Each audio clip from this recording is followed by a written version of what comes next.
Hi, my name is Molly. I'm a volunteer at the Framingham Public Library, and today we're going to be reading Absent Author by Ron Roy, given permission to us by Random House. Absent Author. Here is a map of the town. So if you want to pause and come back to this sometimes, it's helpful. Chapter 1. Please, Josh, Dink said. If you come with me today, I'll owe you one. Just name it. Anything. Dink's name was Donald David Duncan, but no one in Greenlawn ever called him that, except his mother when she meant business. Josh Pinto grinned at his best friend. Anything? He raised his mischievous green eye towards the ceiling of Dink's bedroom. Let's see. What do you have that I want? He scratched his head.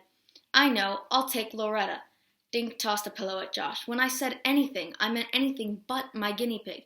Are you coming or not? I have to be at the book nook in 15 minutes.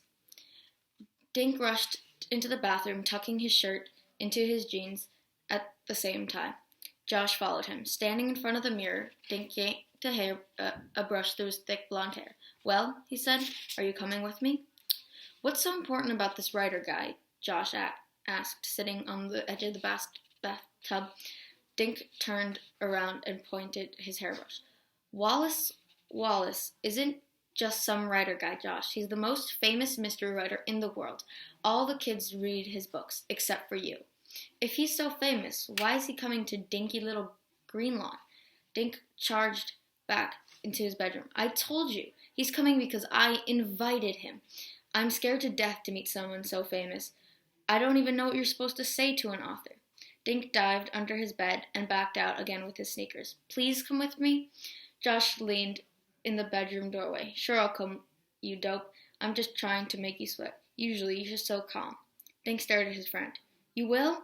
Thanks. I can't believe Wallace Wallace is really coming.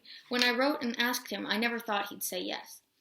Dink yanked his backpack out of his closet. Pack my books, okay? I'm getting Wallace Wallace to sign them all. Josh had began pulling Wallace Wallace books off Dink's bookshelf. Geez, how many do you have?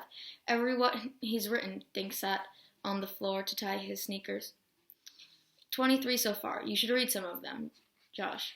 Josh picked out The Poisoned Pond and read the back cover. Hey, cool. It says here that Wallace Wallace lives in a castle in Maine. Wouldn't that be neat? Dink grinned. When I'm famous writer, you can live in my castle, Josh. No way. When I'm a famous artist, you can live in my castle. Down in the basement. Josh picked up The Riddle in the River. What's this guy look like, he asked, and how come his picture isn't on any of these books? I wondered that too, Dink said. I sent him one of my school pictures and asked for one of him, but when I got his letter, there was no picture. He finished tying his laces. Maybe Wallace Wallace just doesn't like having his picture taken.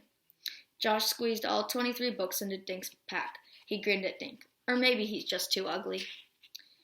Dink laughed. Gee, Josh, you're ugly and you love having your picture taken. Ha ha. Josh picked up his drawing pad. But just because you're my best friend, I'll draw his picture at the bookstore. Dink looked at his watch. Yikes, he said. We have to pick up Ruth Rose in 1 minute. He tore into the bathroom and started brushing his teeth. How'd you get her to come? Josh called. Dink rushed back into his room, wiping the toothpaste from his mouth. You kidding? Ruth Rose loves Wallace Wallace's books. Dink slung his backpack over his shoulder. He and Josh hurried next door to 24 Woody Street. Tiger, Ruth Rose's orange cat, was sitting in the sun on the steps. Dink pressed the doorbell. Ruth Rose showed up at the door. As usual, she was dressed in all one color. Today, it was purple. That's why I'm wearing purple. She wore purple coveralls over a purple shirt and had on purple running shoes. A purple baseball cap kept her black curls out of her face.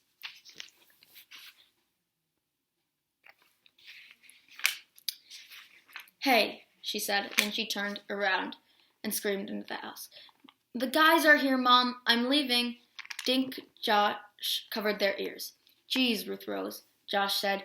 I don't know what's louder, your outfit or your voice. Ruth Rose smiled sweetly at Josh. I can't wait until Wallace Wallace signs my book.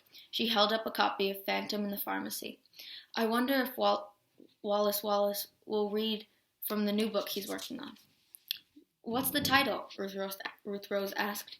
They headed toward the book nook. I don't know, Dink said, but he wrote in his letter he's doing some of the research here while he's in Connecticut. Dink pulled the letter out of his pocket. He read it out loud as he walked.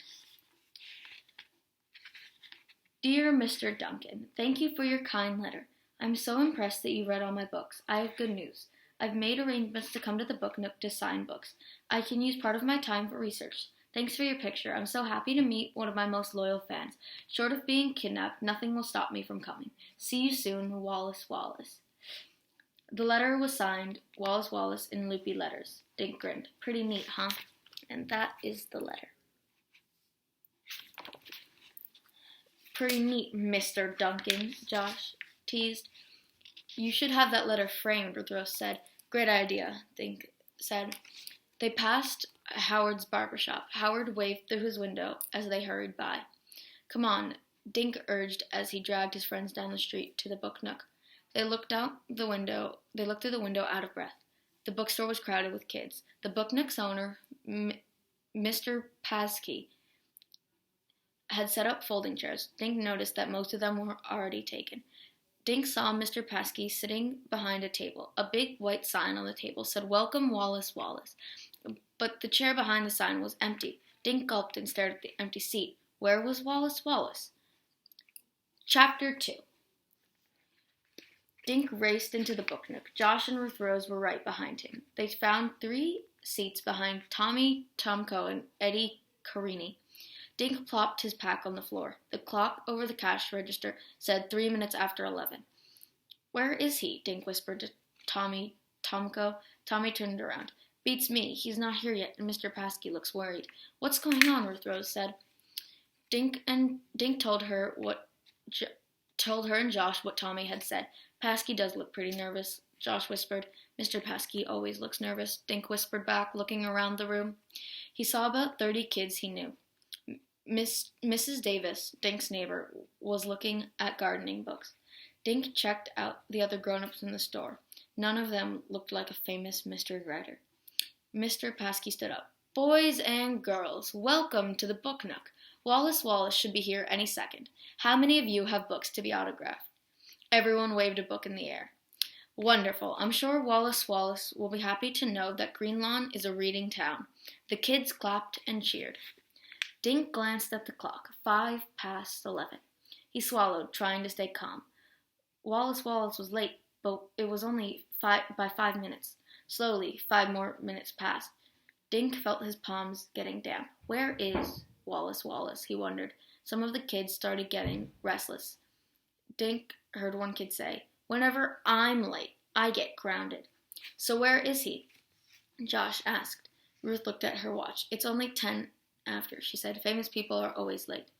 Now Dink stared at the clock. The big hand jerked forward, paused, then wobbled forward again. At 11:15, Mr. Paskey stood up. I don't understand why Wallace is late, he said. Dink noticed that his bald head was shiny with sweat. His bow tie was getting a workout. Mr. Paskey smiled bravely, but his eyes were blinking like crazy through his thick glasses. Should we give him a few more minutes? The crowd grumbled, but nobody wanted to go anywhere. Ruth started to read her book. Josh opened his sketch pad and began drawing Mr. Paskey. Dink turned and stared at the door. He mentally ordered Wallace Wallace to walk through it. You have to come, thought Dink. Picture is hard to...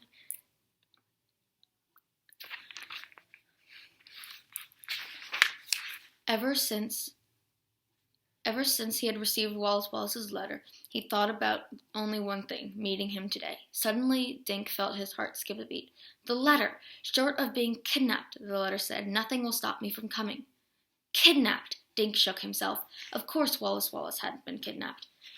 Mr. Paskey stood again, but this time he wasn't smiling. I'm sorry, kids, he said, but Wallace Wallace doesn't seem to be coming after all.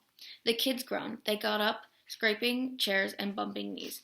Mr. Paskey apologized to them as they crowded past, heading for the door. "I've read every single one of his books," Dink heard Amy Flower tell another girl. "Now I'll probably never get to meet anyone famous."